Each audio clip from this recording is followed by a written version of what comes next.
Assalamualaikum warahmatullahi wabarakatuh.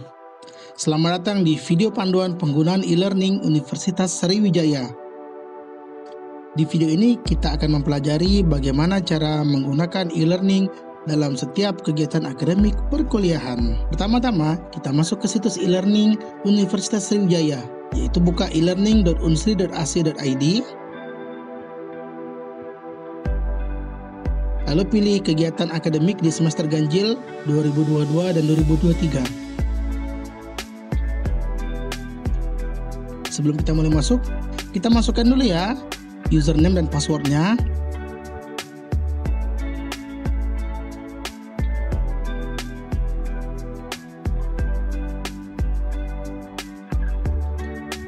Nah, setelah kita masukkan username dan passwordnya, lalu kita login. Lalu pertama-tama kita akan memilih mata kuliah yang akan diikuti. Klik course, lalu all course.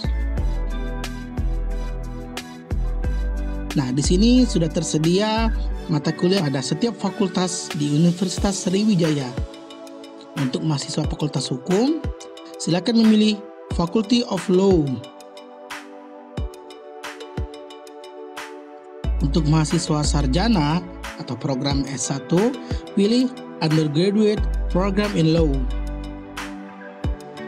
Nah, di sini sudah tersedia semua mata kuliah di Fakultas Hukum, termasuk bagian dari 5 program khususan. Nah, sekarang untuk contoh, kita memilih salah satu mata kuliah dari program khususan Perdata. Kita klik bagian Hukum Perdata. Lalu kita pilih contoh, misalnya mata kuliah Perbuatan Melanggar Hukum. Nah, setelah itu kita masukkan enrollment key. Untuk mendapatkan enrollment key ini, silakan meminta kepada dosen yang mengampu mata kuliah tersebut. Setelah mendapatkan enrollment key, lalu silakan masukkan enrollment key-nya di kolom yang tersedia.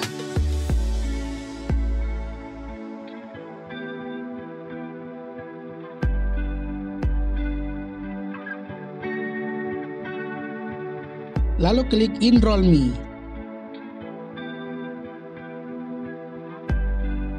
Nah, inilah tampilan dari e-learning mata kuliah Perbuatan Melanggar Hukum.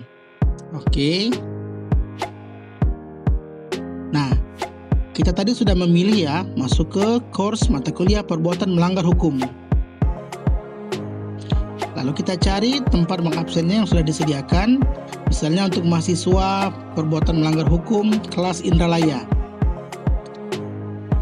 Oke, silakan diklik saja. Dan untuk nanti kelas Palembang silakan diikuti saja.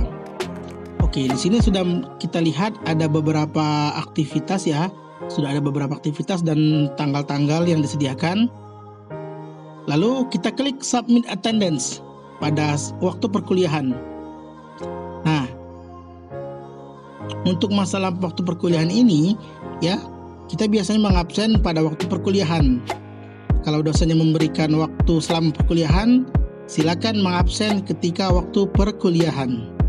Kalau kita mengisi absen ini di luar jam perkuliahan, maka klik Submit Attendance ini tidak akan muncul ya. Jadi pastikan untuk mengisi absen pada waktu perkuliahan. Langsung aja kita klik Submit Attendance. Lalu pilih Present ya. Ada late, terlambat, ada excuse, ada izin, dan absen, tidak hadir. Lalu kita pilih Present. Klik Save Change. Nah, di sini sudah kita bisa lihat ya, daftar hadir kita sudah terisi ya.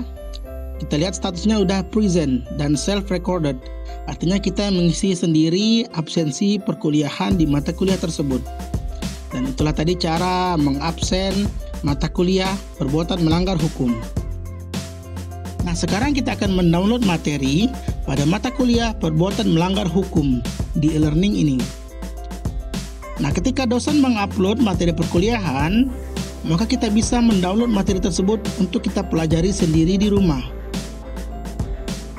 Silakan dicari materi yang sudah diupload.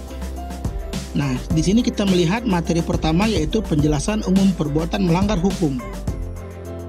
Ya, silakan di-download aja materi perkuliahan ini agar bisa mempelajari penjelasan umum mengenai perbuatan melanggar hukum.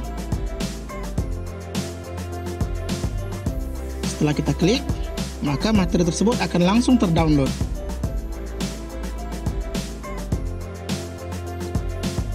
Kita coba buka ya materinya ya.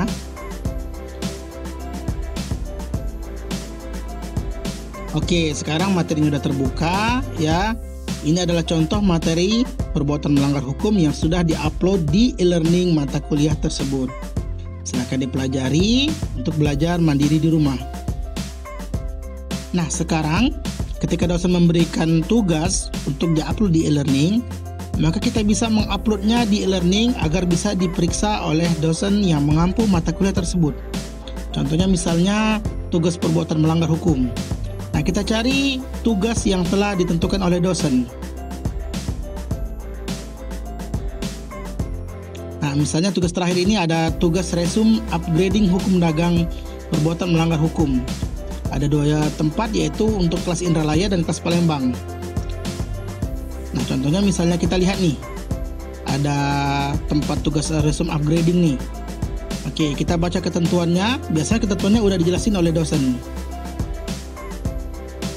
Nah, di sini udah ada penjelasan nih.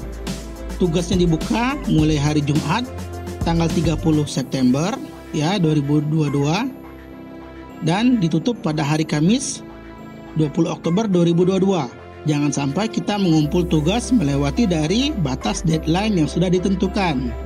Karena kalau melewati deadline, maka tugas tersebut tidak akan bisa di-upload di e-learning. Karena sebagai mahasiswa kita harus cekatan dan teliti dalam mengumpulkan tugas. Kita klik saja langsung Add Submission. Lalu kita lihat ada tempat mengupload file ya. Nah, kita bisa mengupload file tersebut dengan drop aja di sini ya, langsung klik filenya lalu drop, atau bisa juga kita pilih ya file picker. Kita choose file.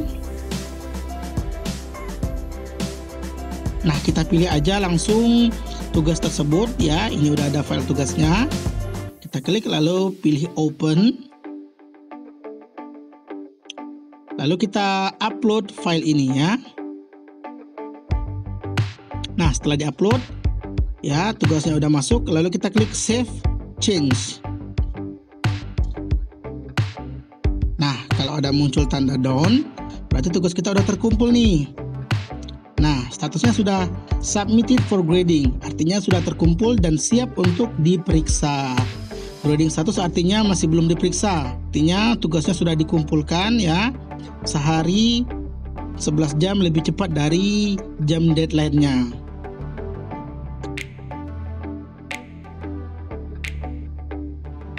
Nah, di sini sudah kita lihat ada file submission-nya, yaitu file tugas kita. Nah, setelah kita mengupload tugas, ya, maka tugas kita tinggal menunggu untuk dikoreksi dosen. Itulah tadi cara mengupload tugas di e-learning Universitas Sriwijaya. Kalau seandainya kita lupa password, bagaimana cara mengembalikan akun e-learning tersebut? Ikuti saja petunjuknya ya. Misalnya, saya ketik sembarangan nih username-nya, passwordnya sembarangan. Dan ternyata passwordnya salah. Ya, invalid login, please try again. Nah, ketika kita lupa password, klik saja lost password. Nah, di sini ada search by username dan search by email address ya. Kita klik aja username-nya atau kita klik aja email address-nya ya. Nah, email address ini adalah email dari Universitas Sriwijaya yang sudah diberikan untuk kita ya. Lalu kita klik aja search.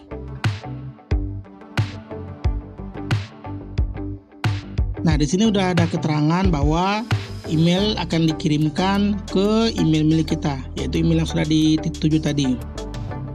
Lalu silakan konfirmasi, klik email tersebut, kita buka, dan nanti akan dimunculkan halaman untuk merubah password. Lalu klik aja continue, dan ikuti saja langkah yang ada pada email tersebut. Nah, itulah tadi video panduan penggunaan e-learning bagi mahasiswa Fakultas Hukum Universitas Sriwijaya. Semoga bermanfaat. Terima kasih. Assalamualaikum warahmatullahi wabarakatuh.